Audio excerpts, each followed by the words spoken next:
Injuries have popped up for the Dallas Wings. The Phoenix Mercury and Alyssa Thomas keep on chugging along. And the great Natalie Heavren is here to talk about everything that's going on in Connecticut. Locked On Women's Basketball starts now.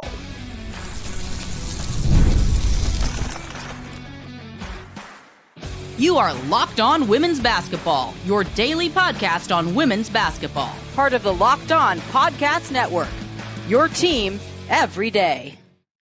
Happy Wednesday, everyone, and welcome to Locked On Women's Basketball. I'm your host, Howard Megdal, and I want to thank you for making us your first listen every day. Over 350,000 of you showed up in June. It's been too busy of a trade deadline. I promise you I will check on our numbers in July. I know they're way up, and it is thanks to all of you showing up for us the way we show up for you 6 days a week. It is, of course, not just me. It is the incredible team over at thenexthoops.com, where we are now the 9 basketball. You have over 100 reported pieces every single month. Incredible reporting across the board. The hosts you have come to know and love, including Natalie Heavren, who will be joining us a little later on in the show. Subscribe to our podcast wherever you get your podcasts, but subscribe to all of it for $9 a month or $72 a year. Support the work. It all gets sent right to your inbox. It is the steady IV drip of women's basketball we all need to live. And as ever, it was a busy night in the WNBA. Phoenix Mercury hold serve and managed to win. Our Jesse Morrison was on the scene. Jesse, tell us about what the night was last night, and specifically Alyssa Thomas being Alyssa Thomas. Jesse Morrison here at PHX Arena for Locked On Women's Basketball, where the Phoenix Mercury took down the Connecticut Sun 82-66, and was really the first quarter that led to the win for the Mercury. They came out and blitzed the Sun, winning that quarter 26-6. After the first quarter, it wasn't the best performance from the Mercury. They were a little sloppy offensively, but they ended up getting it done. Alyssa Thomas had another triple-double. She had back-to-back triple-doubles, as she had one on Sunday against the Sky. She's the third player in WNBA history to have back-to-back triple-doubles, and the first two were Alyssa Thomas. So, yeah, the Mercury get a win here today, going into their big game Thursday against the Indiana Fever. Actually, fact-checked, Jesse, it turns out that was the same person, same Alyssa Thomas, not a coincidence of 3 different people with the same name. And again, Alyssa Thomas continues to be one of one. And whatever you can say about her overall skills, and they are tremendous, and we will someday see her inducted into the Hall of Fame, it's not just the overall impact on a team, which you saw in Connecticut. Not a coincidence that the Sun were a winning team year in and year out with her as the engine, but also just the shape of her game is just different than we've seen from anyone. Somebody who can go out and defend 1 through 5, who can also deliver to her teammates the way that she has, just an incredible thing. And a very efficient scorer too. I mean, just you can't call her a throwback player because there was no one like her in the past either, but there's certainly no one like her in the present. Someone else who there is no one like is Paige Bueckers, who continues her runaway train for Rookie of the Year campaign, not without some hiccups. Our Grant Afseth was in New York last night for the wins against the Liberty. Talked a little bit about Paige, and also a little bit about the comings and goings on the Dallas roster. Grant? The Dallas Wings dropped their third straight game, falling 85-76 against the New York Liberty on Tuesday night at Barclays Center. The Wings have now lost 5 of their last 6 games. Paige Bueckers scored 21 points, recorded 8 rebounds, dished out 4 assists, but briefly exited the game to go to the locker room with what was described as a pulled muscle in her back. She told reporters after the game, "I'm hoping it won't take me out. I'll get treatment and go from there."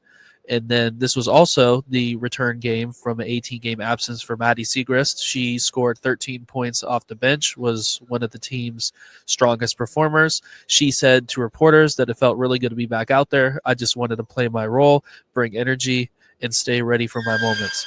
And Grace Berger was another player of note. She played a season high 20-plus minutes, and Chris Koklanis had opted to start the second half with her on the floor instead of starting point guard J.J. Quinterly, who was limited to 6 minutes in a different guard look for the rotation, also resulting in limited minutes for Isaiah James. Arike Agumbawale also scored 14, but Dallas ultimately couldn't slow down New York's three-point shooting. Jonquel Jones proved to be a problem. Numerous double-figure scoring performances for the Liberty. And Haley Jones had also told me after the game, we have to take pride in guarding one-on-one, so we're not over-rotating. Teams like New York will make you pay if you scramble. So defensively, they're looking to establish that identity still where they're containing at the point of attack and they're able to close plays, not only on the boards, but just in a position where they're not in a scramble position, making extra efforts and just getting stops. So the next matchup, Wings will get a rematch against the Liberty on Friday back in Dallas, and Paige Bueckers' status will be one to watch. Appreciate it, Grant. Thank you for the report. A couple things out of this. First of all, obviously, delighted to see Maddie Cedrus back on the court, somebody who has done nothing but get better every single time she plays. It is significant for Dallas and truly the framework that the Dallas Wings should be thinking about everything, which is that it doesn't matter if you make the playoffs this year. That was not the point. That was not the goal. The idea is Paige Bueckers is the future, drafted, signed long-term, which you can say about almost nobody outside of rookie scale deals here in the WNBA. How good is she? How quickly is she this good? The answer to those questions is she's ridiculously good and right away. So now the other question, and the one that Dallas needs to answer, is what do you put around her? And I mean that broadly. We've talked about this before. What do you put around her as an organization? What does the practice facility look like? Where are you playing your games? I will maintain the point I have made many times. For the Wings to get to where they need to go, they should be playing where the Dallas Mavericks play. There should be no difference, no gap between them. We've seen that is the model that works. It works in Golden State. It works in Indiana. It works in New York. Hey, what do you know? The top three teams in terms of attendance. These things are chicken and egg. So, bottom line, really big deal that Maddie is back and playing. Before we get to break, I'm going to say it again. I've said it on this podcast numerous times. She's been on the podcast numerous times. Grace Berger is a WNBA level performer. I have told you that since she was a freshman at Indiana. What does she do? She comes in, new system. She's been on 7-day deals. Now this is the third team for her this year. Doesn't matter. Goes into New York, performs at an elite level. And if Paige can't go on Friday, you're going to see more Grace Berger. And they're not going to miss a beat.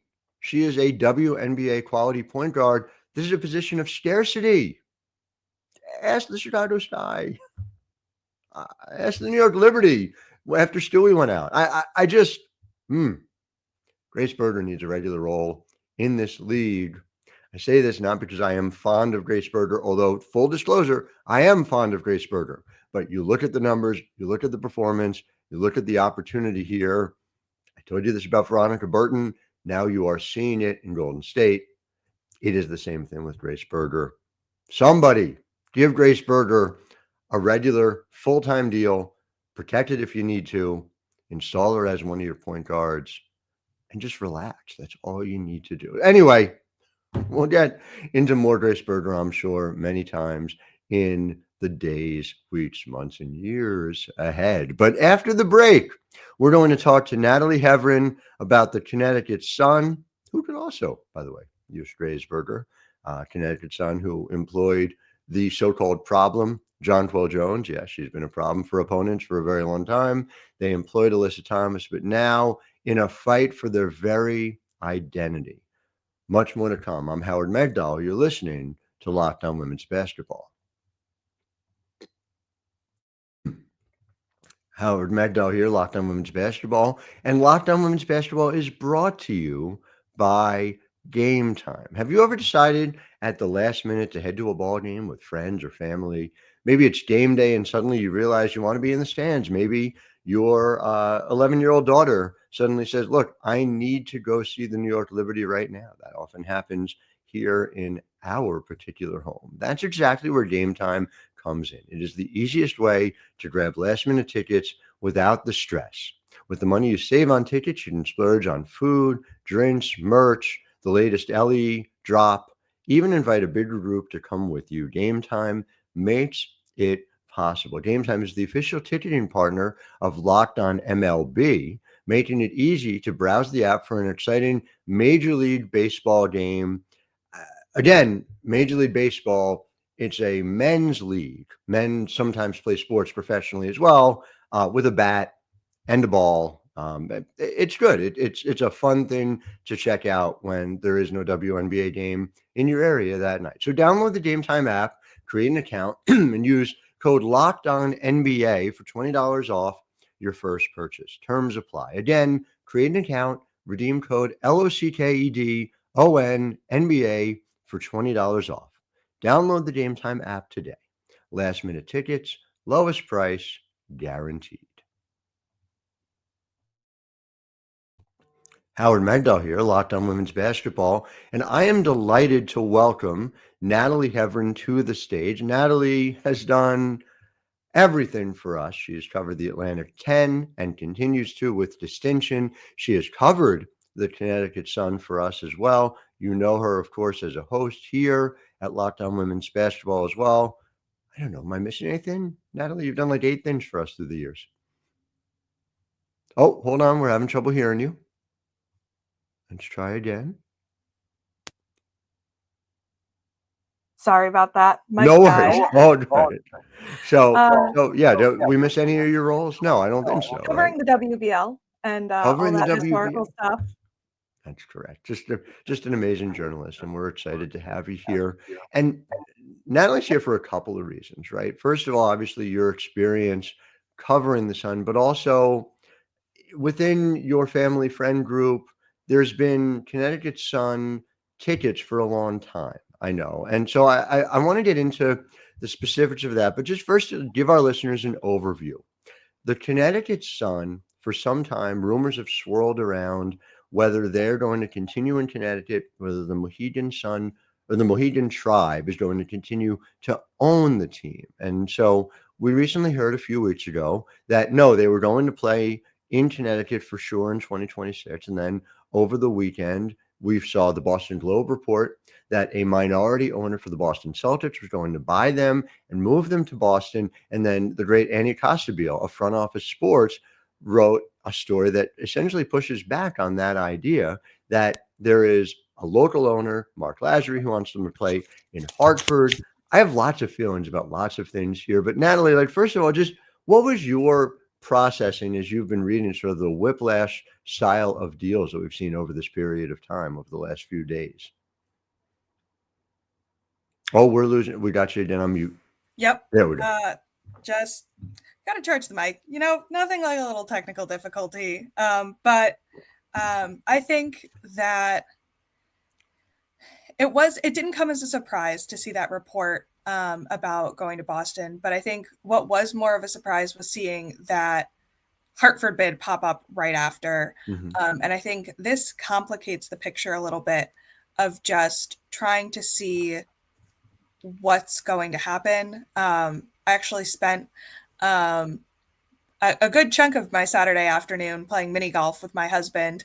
And as we were going through the course, discussing, you know, what are some of the benefits? And this was before the Hartford knowledge came out, of, you know, if the Sun do move to Boston versus, you know, the Sun staying in the Connecticut area and then Boston getting an expansion team later on, you know, it would be better for the league. The league might want to have 2 teams in the area. And I think the area could certainly support 2 teams. You know, one thing about Connecticut fans, you know, you've been to a lot of Connecticut Sun games. The crowd can be a little bit older than some of the other markets. You know, a lot of fans will go to the casino, but I'm not sure that those fans are necessarily the fans that will be making the, you know, depending where they're coming from in Connecticut, 2-3 hour drive up to Boston. And I think that's where it's really affecting the fan base. You know, my family friend has Oh, go ahead. No, I was just going to say, I think that's a really important point that shouldn't be lost here. I have a lot of different feelings about it along with thoughts, and those are not necessarily going together, by which I mean there's an emotional feeling of, gee, losing a team is a big deal. And there are folks who maybe don't know about the geography of it. But to your point, Uncasville is really not located central to anything other than Uncasville. And I don't mean this as a means of denigrating it. It's just a reality. It's not Providence. It's not Boston. It's not even really Hartford. And so you're going to have to build anew. And the thing that it reminds me of the most is when the New Jersey Nets moved to Brooklyn, which, for people sort of outside of the area, you say, oh, well, they're in New Jersey. Now they're in New York. Those are neighboring states. But for traffic reasons alone, it's a completely different fan base. You had to restart it anew.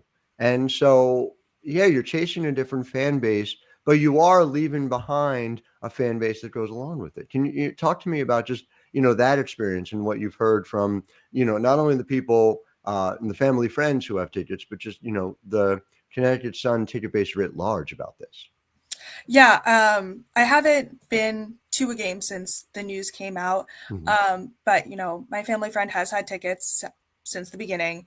And once it was announced that the Mohegan tribe would be exploring a sale, she was really questioning what she wanted to do in the future. Like, would she be getting season tickets next year? Does she want to support the casino and go gamble before the games, which you can often see people getting there early, not only standing in line at Krispy Kreme, but throughout the casino portion as well. For those that don't know, Mohegan Sun Arena is right in the middle of the casino, and you can just kind of go around without entering the casino portion, but you're walking right past it as you go in. I would also be remiss not to shout out Bobby's Burger Palace, one of the best. Yes. In fact, the only remaining Bobby's Burger Palace in America, as a matter of fact. Oh, I did not know that. Indeed, it is true. And so, I mean, just to your point, right? It is an experience in and of itself. Some people, frankly, WNBA players have said this to me. Some players love it, and you're in this ecosystem. Some of them hate it, and they don't like the fact that you essentially don't see the sun. Not to be funny about it, but truly, you're not going outdoors for a couple of days as you practice along the way. There's also just the fact that a lot of this, some people believe, was brought on themselves, right? The fact that the Mohegan tribe owned this team, and you had the Sun as recently as last year, and our Gabby Appleby had a great story about it. And she broke this news of Alyssa Thomas talking about they're practicing adjacent to a kid's birthday party. Like, it wasn't major league in that sense. Do you feel as if, leaving that aside, that the Suns setup is built for the current WNBA and where it's headed? Well, I mean, I think that training facility is a big part of it. I do think one advantage that they have is, they're not going up against, as in late September, early October, they're not going up against any other sporting events. They do have concerts scheduled, but generally that's been something to work around. And I think that it's unique in the sense that, with more of these expansion bids coming up, the percentage of teams that aren't connected to an NBA team are dwindling. And I think that's provided a really unique environment and fan base in Connecticut, because Connecticut loves women's basketball. Been to UConn games since I was a baby. I've been to Connecticut Sun games over the last 7 years. I think that the fan base is really unique when you look at the fact that there is no NBA counterpart.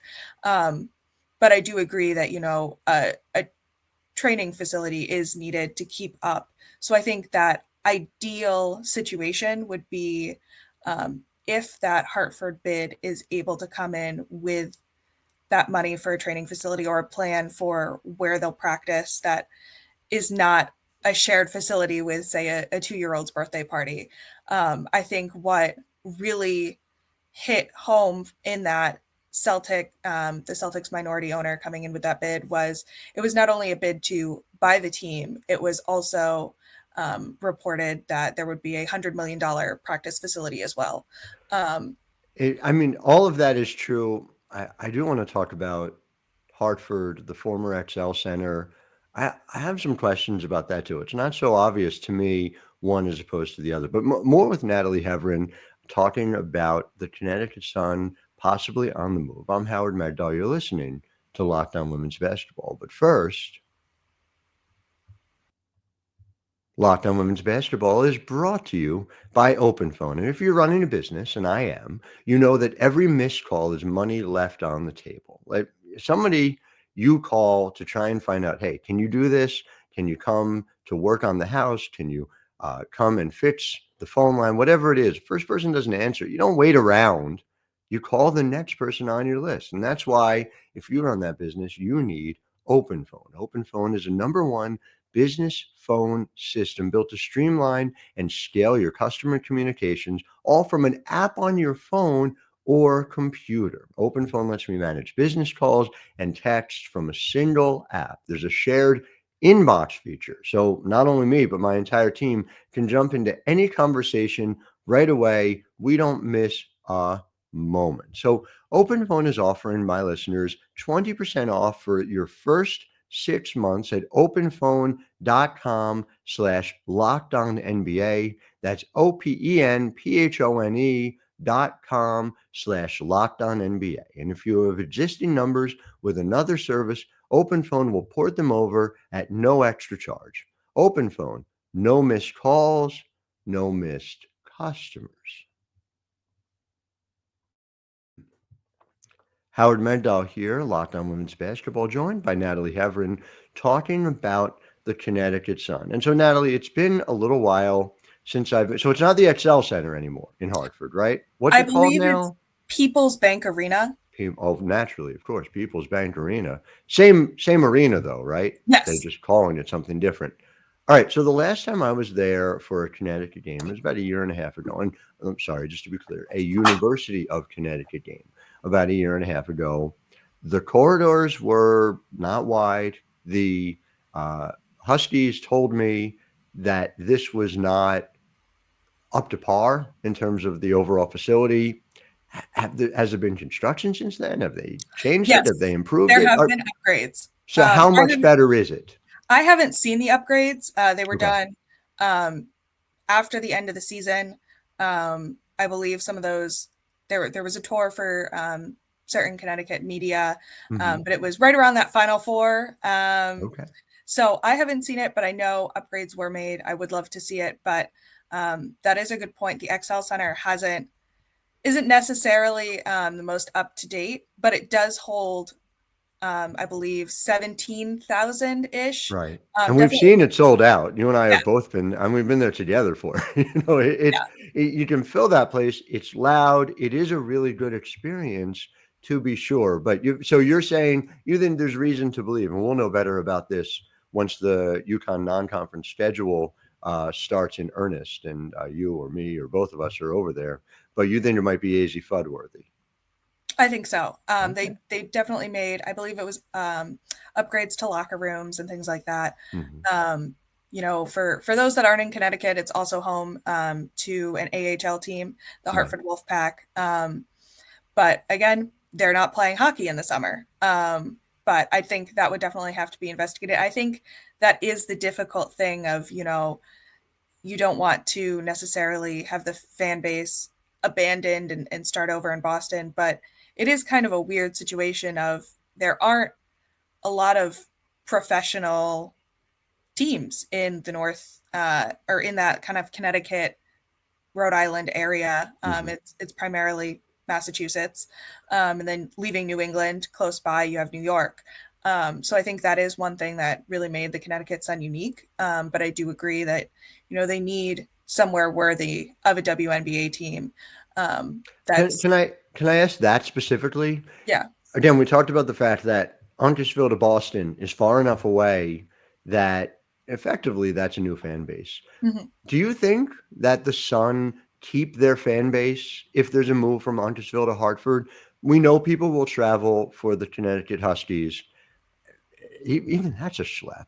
I don't know. Is schlep a traffic term? I don't think it is. But like to go from Hartford to Stores is a It's pain in about the neck. 30, 35 minutes Yeah. because I'm So like right south of Hartford.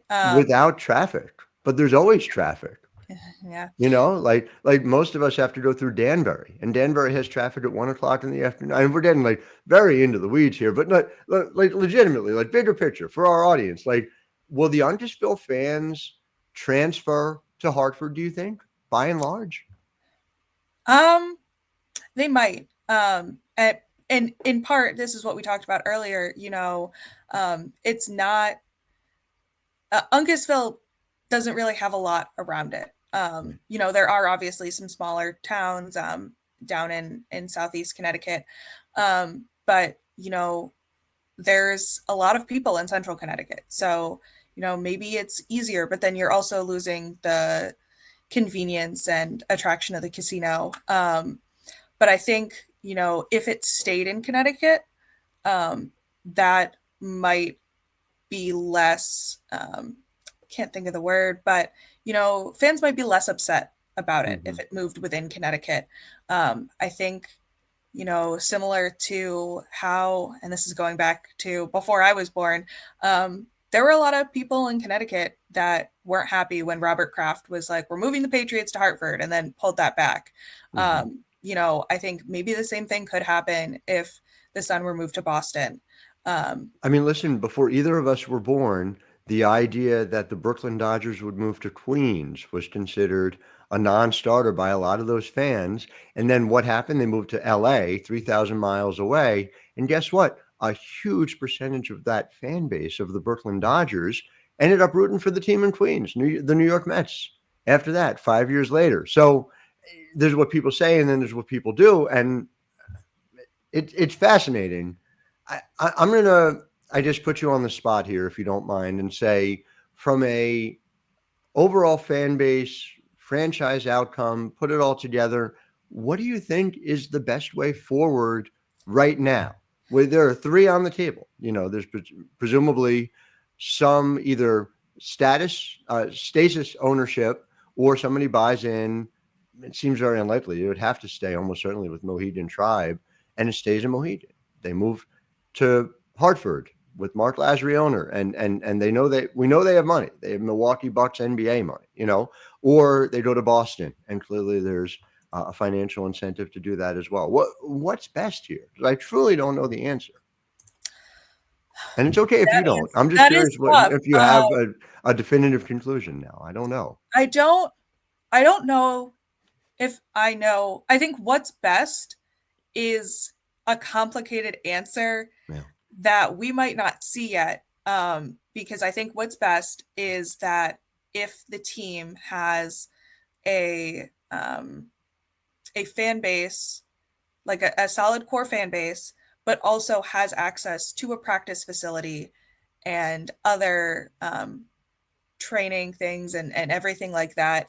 I mean, this kind of goes back to those conversations we had in 2019 and 2022. If the Sun had a championship parade, where would it be?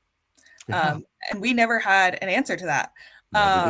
So I don't know if there's an answer right now, because I think in what we know right now, in terms of facilities, maybe the Boston move is the right one, but I think that would anger a lot of fans.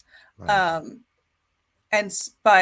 what's best for the fans, I don't even know if staying in Mohegan is the right move, because they've gone from, we're just exploring a sale, to now this comes out of nowhere.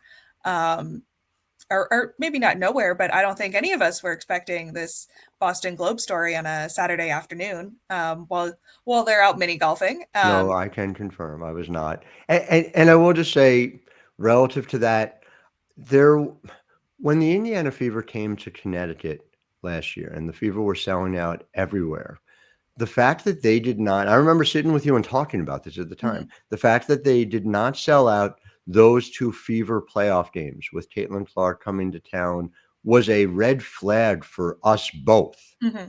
And I don't mean it as, oh, well, Caitlin Clark is, the be all and end all of the WNBA. That's not what I mean at all. I mean the Connecticut Sun, who have a passionate fan base, who love to root against the very best in this league. The fact that they didn't turn out in droves for really important games and didn't sell out when Connecticut went on to play Minnesota in the WNBA semifinals. Those were red flags to me, and I can't help but wonder if they were red flags to Mohegan Tribe as well. So we got to leave it there because we're out of time.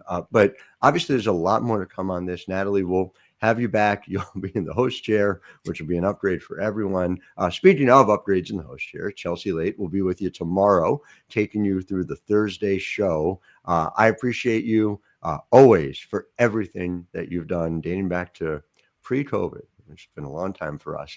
And to our listeners, I appreciate you every day. Thank you for making us your first listen. Until tomorrow, I'm Howard Megdal, wishing all of you a wonderful Wednesday.